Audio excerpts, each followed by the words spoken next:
Assalamualaikum warahmatullahi wabarakatuh. Selamat pagi dan salam sejahtera untuk kita semua.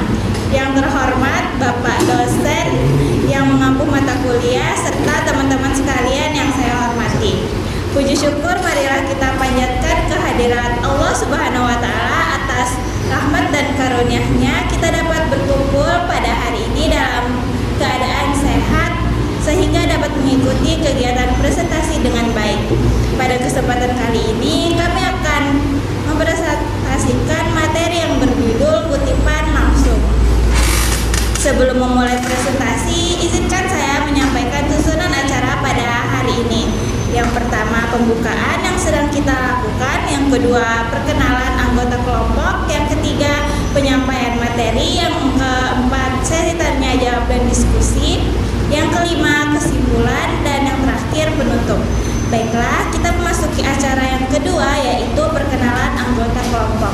Sebelum itu, perkenalkan saya Khairunisa sebagai Master of Ceremony yang akan memandu jalannya presentasi dari awal hingga akhir. Baiklah, langsung saja perkenalkan kelompok. Kami dari kelompok pertama yang pertama ada Ya, Zawari. Saya Rudmin Amos. saya Angel Rizdi. Saya Shanarul Fadila. Saya Ayah Ewi. Saya Chelsea Tasya. Saya Donald Christian. Saya Ibrahim. Saya Dewa Ramadan. Saya Olpit Sapat. Saya Rizwan Nuraini. Selanjutnya kita akan memasuki acara inti, yaitu penyampaian materi. Kepada pemateri pertama kami persilahkan. Oke, materi pertama ada pengertian kutipan langsung. Pengertian kutipan langsung adalah pengembalian teks dari sumber asli tanpa mengubah kata-katanya. Kutipan ini digunakan untuk memperkuat pendapat dan menunjukkan pernyataan asli dari penulis sumber.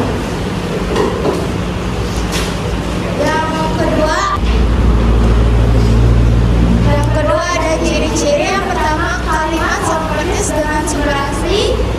Yang kedua ada tidak mengubah isi atau makna. Ketiga, gunakan tanda petik untuk kutipan pendek. Keempat, kutipan panjang ditulis terpisah. Kelima, wajib mencantumkan sumber, nama, tahun, halaman. Di materi ketiga ada jenis kutipan langsung. Jenis ini yang pertama, kutipan pendek, yaitu kutipan yang kurang dari 4 baris atau ditulis menyatu dalam paragraf. Yang kedua, kutipan panjang, yaitu kutipan yang lebih dari 4 baris dan biasanya ditulis terpisah dari paragraf. Terima kasih kepada saudara Tia atas penyampaian materinya. Baik, selanjutnya contoh kutipan langsung atau tidak langsung. Kutipan langsung atau tidak kuasa adalah alat komunikasi antara anggota masyarakat. Kutipan tidak langsung menurut draft bahasa digunakan sebagai alat komunikasi antara masyarakat. Jadi jelas ya perbedaannya.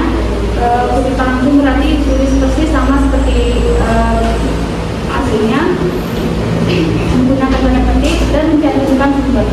Sedangkan kutipan tidak langsung itu ditulis atau disampaikan kembali dengan bahasa sendiri, namun maknanya tetap dipertahankan dan sumber tetap disebutkan.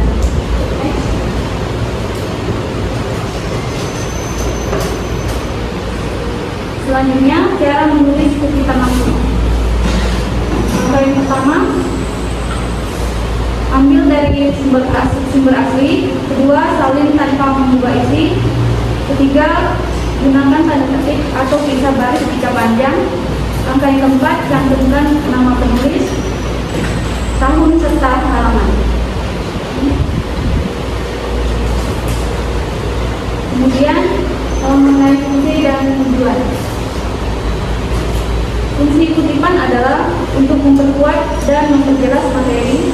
Tujuan utamanya adalah menjaga makna asli, memperkuat argumen, menghindari plagiat, serta menjadikan tulisan lebih kredibilitas. Selanjutnya dari saya. Baik, materi yang menarik saya itu tentang cara-cara penunjukan kutipan langsung. topik, kutipan harus relevan dengan pembahasan. Artinya kutipan yang kita ambil harus sesuai dengan topik pembahasan. Yang kedua, sumber terpercaya. Sumber telah pendapat dipertanggungjawabkan. Artinya kutipan yang kita ambil harus berasal dari buku, jurnal, atau karya ilmiah. Misalnya itu tidak mengubah makna. Ini harus tetap dulu tanpa distorsi. Jadi distorsi itu artinya kebenaran. Dimana jika di satu titik kita tidak boleh mengubah maksud asli dari penulis. Yang terakhir, ikuti aturan ilmiah. Penulisan sesuai kaidah dan ilmiah dan tentukan sumber untuk menghindari plagiarisme. Baik, selanjutnya yaitu tentang kelebihan dan kekurangan dari tulisan secara langsung. Kelebihannya yang pertama, informasi lebih akurat. Ini karena kutipan langsung menggunakan kata-kata asli dari sumber tanpa diubah. Yang kedua, pendapat menjadi lebih kuat. Ini karena argumen yang kita sampaikan didukung oleh pendapat para ahli dan berasal dari sumber yang terpercaya. Yang ketiga itu menambah kepercayaan membaca. Ini karena isi tulisan berasal dari sumber yang mendukung. Kesempurnaannya itu ada dua. Yang pertama, menambah materi tulisan. Yang kedua, jika terlalu banyak mengurangi originalitas atau keaslian karya. Jadi untuk kesimpulan, kita langsung menuliskan kata-kata sumber persis seperti aslinya. Untuk memperkuat tulisan, lalu perhatikan aturan penulisan dan penggabungan sumber agar terhindar dari plagiarisme. Materi selanjutnya itu tentang memahami kutipan langsung tidak langsung. Ini saya akan menjelaskan tentang perbedaan cara penulisan dan fungsi dari kutipan langsung. Untuk materi selanjutnya akan disampaikan oleh Nah, baik teman-teman, pada sesi selanjutnya kita akan membahas tentang apa itu kutipan langsung. Nah, pada sesi ini kami akan membahas tentang kutipan langsung. Kutipan langsung adalah kutipan yang diambil persis dari sumber asli tanpa ada perubahan kata, kalimat, maupun tanda bacanya. Karena diambil apa adanya sehingga penulis harus menjaga keakuratan isi kutipan tersebut. Nah, contoh dari kalimat kutipan langsung menurut Kerap, tanda kutip bahasa adalah alat komunikasi antara anggota masyarakat. Tanda kutip. Kalimat ini ditulis sama seperti yang terdapat pada sumber aslinya. Kutipan langsung biasanya digunakan ketika kita ingin mempertahankan pernyataan asli dari seorang ahli agar maknanya tidak berubah. Lanjut, selanjutnya kutipan tidak langsung berbeda dan dengan kutipan langsung. Kutipan tidak langsung menyampaikan kembali gagasan atau informasi dari sumber menggunakan kalimat penulis sendiri. Meskipun bentuk kalimatnya berubah, inti atau makna dari informasi tersebut harus tetap sama. Sebagai contoh pernyataan menurut Kerap, bahasa digunakan sebagai alat komunikasi antar anggota masyarakat. Pada kutipan tidak langsung kita tidak menggunakan tanda petik karena yang diambil adalah ide atau gagasannya, bukan kalimat aslinya. Kutipan tidak langsung sering digunakan agar tulisan lebih mengalir dan sesuai dengan gaya bahasa penulis, tetapi tetap harus mencantumkan sumber sebagai bentuk penghargaan kepada penulis asli. Selanjutnya, cara menulis kutipan langsung itu ada dua langkah. Langkah pertama yaitu ambil kalimat sumber asli, yaitu pastikan memilih bagian yang relevan dan akurat. Misalnya dari buku Kerap terdapat kalimat tanda petik bahasa adalah komunikasi antar anggota masyarakat, tanda petik. Langkah kedua, salin kalimat tersebut tanpa mengubah kata apapun. Maka jangan mengubah ejaan, tanda baca maupun susunan kalimat agar maknanya tetap sama dengan sumber aslinya. Contoh penulisan kutipan langsung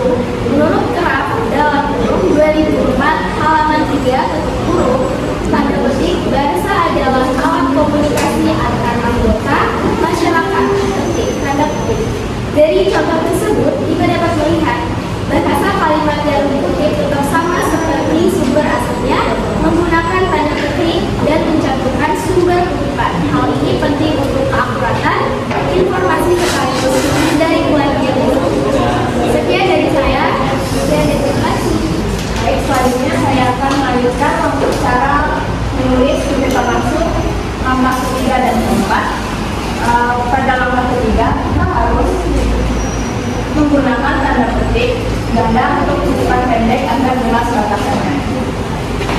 Tanda petik sendiri membantu pembaca mengetahui batas awal dan akhir kutipan sehingga tidak terjadi kesalahpahaman. Lalu, langkah keempat adalah mencantumkan sumber kutipan. Sumber harus dituliskan agar agar pembaca dapat mengetahui asal informasi yang digunakan serta memudahkan mereka menemukan sumber asli tersebut. Next. Lalu langkah yang kelima yaitu menuliskan format sumber dengan benar.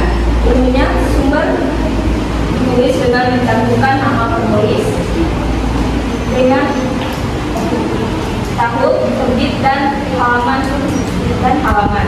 Contohnya, draft tahun 2004 halaman 3. Dengan format yang tepat, kutipan menjadi lebih jelas dan sesuai dengan kaidah penulis akademik. Next.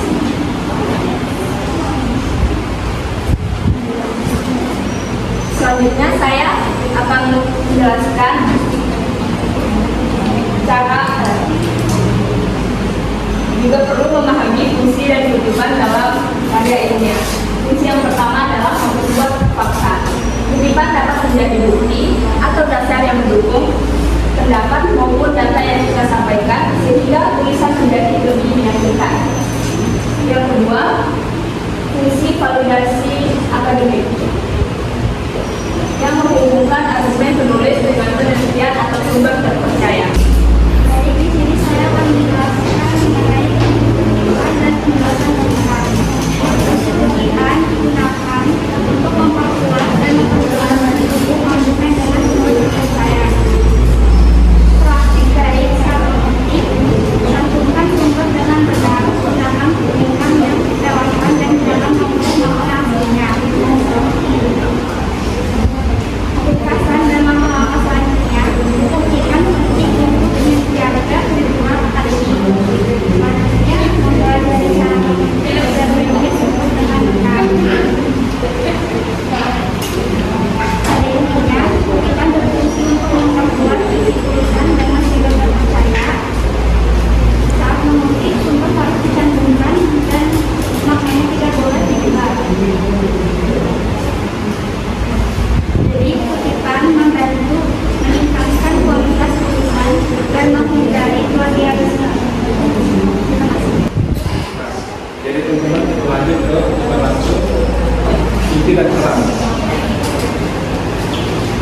Kutipan langsung ini intinya adalah pengambilan kalimat atau pernyataan dari sumber tanpa mengubah kata-katanya. Dan peran yang dia adalah kutipan langsung berperan untuk menjaga klaim informasi dan memperkuat argumen atau pendapat yang disampaikan dengan suatu tulisan. Dan kita lanjut saja slide berikutnya. Next.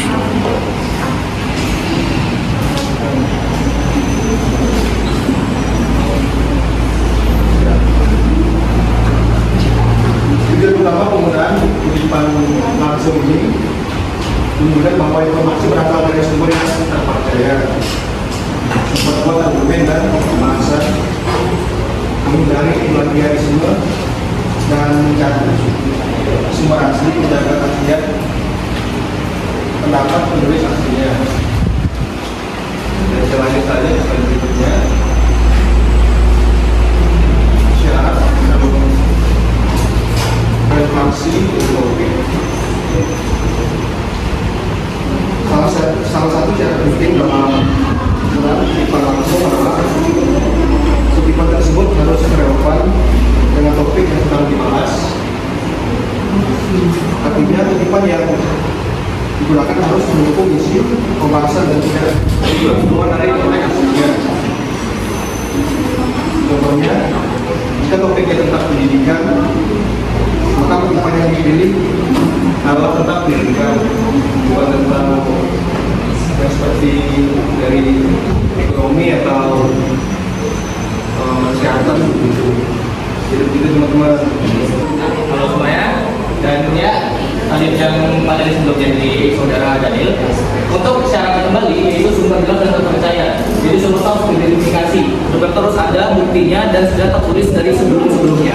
Itu bukunya harus ada kalau bisa ya. Contohnya kita ambil Sun Tzu, itu penulis yang kutipannya selalu digunakan oleh orang-orang banyak di internet. Bahkan tulisan-tulisannya itu terkadang bercanda sama internet itu sendiri. Sebagai contoh, uang harus dicari, harga limit kapan lagi? Barang limit kapan lagi? Hal gini nih sebenarnya tuh bohong. Sun Tzu udah mungkin tahu ada barang limit di dunia ini. Sedangkan dia itu dari zaman kemarin sebelumnya tuh, yang lama banget. Terus ketika menulis sebuah kutipan, contohkan menggunakan awal menulis sepeda, dulu penerbit dan data lain sebagai format citasi yang membaca data memverifikasi kutipan yang kita gunakan. Next. Lalu yang kedua, syaratnya tidak mengubah makna. Jadi kutipan yang kita pakai itu nggak boleh mengubah makna yang ada dalam kutipan itu sendiri. Jangan menyunting si kutipan sehingga makna berubah jika membedakan kedudukan dan kesesuaian. Dan kutipan itu kutipannya panjang, gunakan elipsis sebagai pengennya dan lebih baik jangan dipendekkan. Sebagai contoh ada kutipan dari bahasa Inggris yang selalu dipendekkan. Nama yang sebutan kutipan itu adalah Jack of all trades, master of none. Itu artinya tuh menguasai semua hal tetapi tidak jadi ahli dalam satu hal. Jadi itu bisa semuanya tapi nggak bisa, tapi dia itu bisa semuanya tapi nggak jago gitu semuanya tuh, dia cuma di tengah-tengah aja. Padahal tuh kata panjangnya adalah Jack of all trades, master of none, atau master of none is better than master of all. Kalau nggak salah seperti itu. Jadi menguasai banyak hal itu lebih baik daripada hanya menguasai satu hal saja. Karena hal gini itu kita sebagai orang yang hidup ini itu lebih baik kita menguasai banyak hal daripada kita cuma ahli dalam satu hal aja. Lanjut, syarat kita adalah selanjutnya adalah ikuti aturan karya ilmiah. Format dan gaya. Penulisan kutipan langsung harus mengikuti gaya dan unik dan harus sesuai dengan ketentuan citasi. Hal gini itu dalam penulisan, terutama kita dalam menulis jurnal atau penelitian, kita harus mengikuti citasi yang ada. Contohnya di akademik APA, MLA, Chicago dan sebagainya. Hal gini harus kita lakukan agar penulisan kita tuh terkesan profesional dan terlihat ahli, sehingga tidak seperti amatur-amatur yang ada di sebelum-sebelumnya itu. Lanjut yang selanjutnya yaitu wajib cantumkan film. Hindari plagiarisme. Jadi buat teman-teman nih, apa sih maksudnya plagiarisme? Apa? Jadi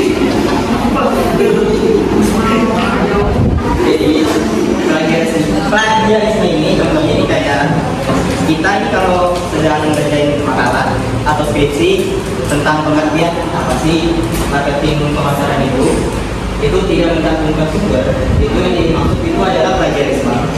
Kenapa? Karena dibaca setiap kutipan langsung harus disertai referensi lengkap untuk menghormati hak akademik dan legal. Jadi kita itu kalau kita mengartikan apa sih itu materinya itu tanpa mencantumkan sumber, itu namanya plagiarisme. Jadi kelebihan kutipan langsung itu yang pertama itu dijamin akurat karena infonya diambil persis dari sumber aslinya. Jadi dijamin minim resiko atau salah tafsir. Yang kedua yaitu kuatkan argumen. Soalnya didukung sama pernyataan dari pihak yang memang ahli di bidangnya. Yang ketiga itu meningkatkan kepercayaan. Otomatis bisa meningkatkan kepercayaan pembaca terhadap kualitas tulisan kita. Next. Berikut kekurangan dalam kutipan langsung. Yang pertama itu tulisan kita jadi panjang, menjadi bertele-tele dan membebani pembaca. Jadi ujung-ujungnya malah bikin pembaca ini jadi pusing. Efek lainnya tulisan kita menjadi kurang original. Penggunaan berlebihan membuat karya terasa kurang original dan bergantung pada sumber lain. Jadi karena terkesan cuma nempel-nempel karena sumbernya ini nggak ada sumbernya gitu. Dan terlalu bergantung sama sumber yang lain. Baik, untuk kesimpulannya, kutipan langsung menulis ulang kata-kata sumber persis untuk mendukung tulisan. Gunakan untuk memperkuat argumen, pastikan relevan, sumber terpercaya, makna tidak diubah, patuhi aturan citasi dan selalu cantumkan referensi untuk menghindari plagiarisme. Gunakan kutipan langsung secukupnya agar keseimbangan antara bukti dan orisinalitas tetap terjaga. Baik, terima kasih. Terima kasih kepada seluruh pemateri yang telah menyampaikan materi presentasinya. Selanjutnya kita memasuki sesi tanya jawab dan diskusi. Bagi teman-teman yang ingin mengajukan pertanyaan, memberi pendapat maupun tanggapan terkait materi yang telah dipresentasikan, saya persilahkan untuk mengangkat tangan terlebih dahulu. Ada yang ingin bertanya?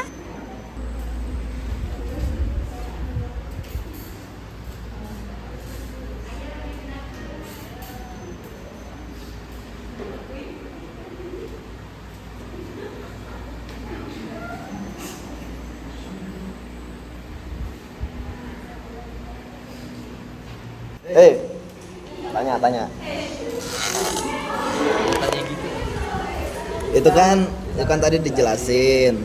Kalau kutipan langsung, jenis kutipan langsung tuh ada dua, kutipan pendek sama kutipan panjang. Nah kan ciri-cirinya kutipan langsung kan di situ harus menyertakan tanda petik, seakan-akan tuh perkataannya si narasumber dari narasumbernya. Nah tapi kenapa di jenis kutipan langsung itu ada yang tidak menggunakan tanda petik? Itu gimana tuh? Kan kutipan langsung kan jenisnya harus menggunakan tanda petik, tapi di jenis kutipan langsung itu tadi yang kutipan panjang itu tidak menggunakan tanda petik. Coba deh dipikir-pikir lagi deh.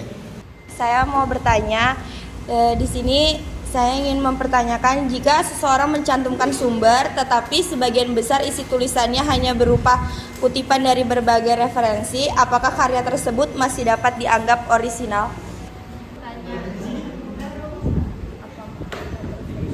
Jika semua sumber telah dicantumkan dengan benar tetapi 70-80% isi karya terdiri atas kutipan langsung, apakah karya tersebut masih bisa dianggap sebagai hasil pemikiran penulis sendiri dan mengapa? Maksudnya dari pertanyaan itu, walaupun penulis sudah jujur dan tidak melakukan plagiarisme karena sumber dicantumkan, apakah karya tersebut masih bisa disebut hasil pemikirannya sendiri jika sebagian besar isinya hanya menyalin kutipan dari orang lain? Izin bertanya, jika sebuah kutipan langsung seperti jenis kutipan pendek berbentuk kalimat tanya, di mana posisi tanda tanya tersebut? Di dalam atau di luar tanda petik? Saya mau nanya ini, kenapa kutipan langsung itu harus memakai halaman? Kalau kita nanya langsung ke sumbernya itu gimana? Saya mau bertanya, di era AI, apakah kutipan langsung masih memiliki peran penting dalam menjaga kejujuran dan integritas akademik? Atau justru perannya berkurang karena teknologi sudah bisa membantu membuat parafrase? Baik, terima kasih atas pertanyaan yang telah disampaikan. Untuk menjawab pertanyaan tersebut, kami persilahkan kepada saudari dan saudara selaku pemateri yang akan membahas materi tersebut. Perkenalkan, nama saya Ibrahim. Kali ini saya di depan sini untuk menjawab pertanyaan dari saudara Willy dan saudari Haryani. Mungkin pertanyaan bisa diulang lagi kepada notulis. Tolong dibacakan ulang pertanyaannya. Dari pertanyaan Willy, yang pertama, mengapa kutipan panjang tidak memakai tanda petik, sedangkan di kutipan pendek menggunakan tanda petik? Oke, untuk menjawab pertanyaan saudara Willy tentang penulisan tanda petik dalam slide tadi, sebenarnya itu adalah murni kesalahan pengetikan dari penulis kami sendiri materinya. Jadi itu berasal dari materi Word sendiri. Memang kami menggunakan AI untuk membuat PPT-nya, tapi untuk membuat file sendiri kami menggunakan tulis tangan sendiri melalui sumber-sumber yang ada di Google. Jadi untuk pengetikan yang tidak ada tanda petiknya itu adalah murni kesalahan dari penulis itu sendiri. Apakah sudah cukup jelas? Selanjutnya dari pertanyaan Haryani, jika semua sumber telah dicantumkan dengan benar tetapi 70-80% isi karyanya terdiri atas kutipan langsung, apakah karya tersebut masih bisa dianggap sebagai hasil pemikiran penulis sendiri? Menjawab pertanyaan dari saudari Haryani, apakah kutipan langsung yang jika dimasukkan dalam penulisan itu sekitar 70-80%, apakah masih masuk dalam pemikiran penulis itu sendiri? Jawabannya adalah menurut saya sendiri tidak, karena kita tuh menggunakan pemikiran orang lain sebesar 70-80%, sedangkan pemikiran kita sendiri cuma sekitar 30-20%. Seharusnya jika kita ingin membuat suatu penulisan, harusnya kita udah membuat bahasa kita sendiri dengan menggunakan kutipan orang lain itu hanya sedikit saja, sekitar 15-20%. Lebih baik lagi kalau misalnya kita tuh semakin sedikit kutipan orang yang kita gunakan sebagai referensi saja, bukan sebagai materi dalam penulisan kita sendiri. Apakah sudah cukup jelas? Ya, terima kasih. Pertanyaan dari Najwa, jika seseorang mencantumkan sumber tapi sebagian besar isi tulisannya hanya berupa kutipan dari berbagai referensi, apakah karya tersebut masih dianggap orisinal? Silakan Daniel. Jadi menurut saya yang ditanyakan itu apakah kutipannya masih original atau tidak. Kalau dari pendapat saya sendiri itu tidak. Kenapa? Karena masih ada campuran dari kutipan-kutipan lain selain kutipan aslinya. Jadi intinya itu sudah tidak original kalau menurut dari saya pribadi. Terima kasih.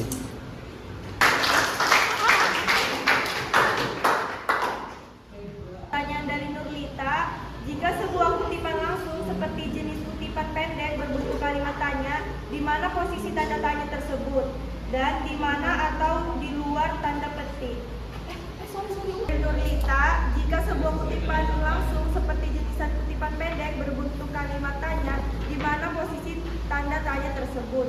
Apakah di dalam atau di luar tanda petik itu?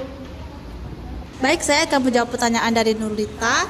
Jadi, jika kutipan langsung pendek berbentuk kalimat tanya, maka tanda tanya diletakkan di dalam tanda petik, karena tanda tanya tersebut merupakan bagian dari kalimat yang dikutip. Pertanyaan dari saudara Rapi, kenapa kutipan langsung harus memakai halaman?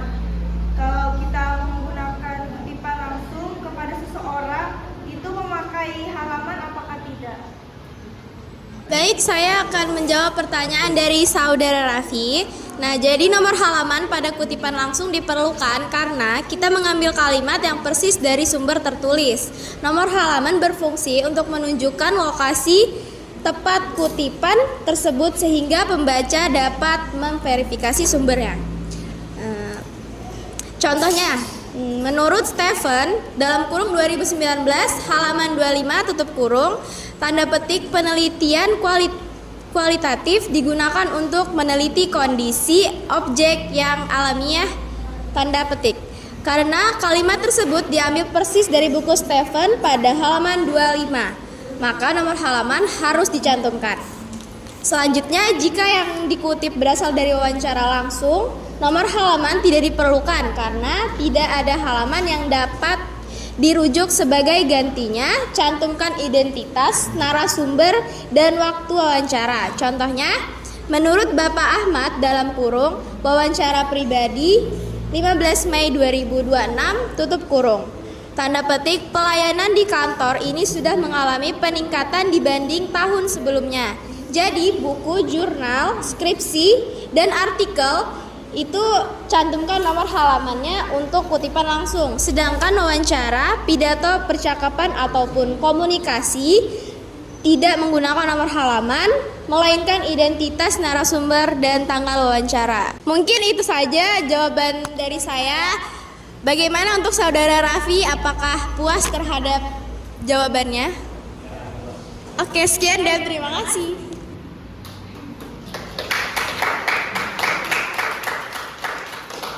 Pertanyaan dari Daryl, jika AI mampu membuat parafrase yang baik dan tetap mencantumkan sumber, apakah kutipan langsung masih memiliki peran penting dalam menjaga integritas akademik atau hanya digunakan pada kondisi tertentu saja?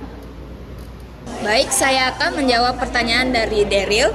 Kutipan jurnal tetap sangat penting untuk menjaga kejujuran dan integritas akademik. Meskipun AI dapat membantu parafrase, sumber asli tetap harus dicantumkan agar terhindar dari plagiarisme dan informasi yang digunakan dapat dipertanggungjawabkan. Jadi, peran kutipan tidak memudar tetapi justru semakin penting. Apakah jelas? Baik, sekian dari saya. Terima kasih. Terima kasih atas jawaban yang telah diberikan. Sesi berikutnya adalah kesimpulan yang akan disampaikan oleh Notulen. Pertanyaan dan jawaban dari saudara-saudari, yaitu dapat disimpulkan kutipan dalam karya ilmiah harus ditulis sesuai aturan, termasuk penggunaan tanda petik, tanda baca, dan pencantuman sumber. Nomor halaman diperlukan untuk kutipan dari buku, jurnal, atau artikel, sedangkan wawancara cukup mencantumkan identitas narasumber dan tanggal. Selain itu, kutipan tetap berperan penting dalam menjaga kejujuran, integritas akademik, dan menghindari plagiarisme. Meskipun teknologi AI dapat membantu melakukan parafrase. Sekian, terima kasih. Sampailah kita pada penghujung acara presentasi kelompok kami. Kami mengucapkan terima kasih kepada Bapak dosen dan teman-teman sekalian yang telah meluangkan waktu untuk menyimak serta berpartisipasi dalam kegiatan presentasi kali ini. Kami menyadari bahwa masih terdapat berbagai kekurangan dan dalam penyusunan maupun penyampaian materi. Oleh karena itu, kami sangat mengharap kritik dan saran yang membangun untuk perbaikan di masa mendatang. Saya selaku Master of Ceremony mewakili seluruh anggota mengucapkan terima kasih dan perhatian. Assalamualaikum warahmatullahi wabarakatuh.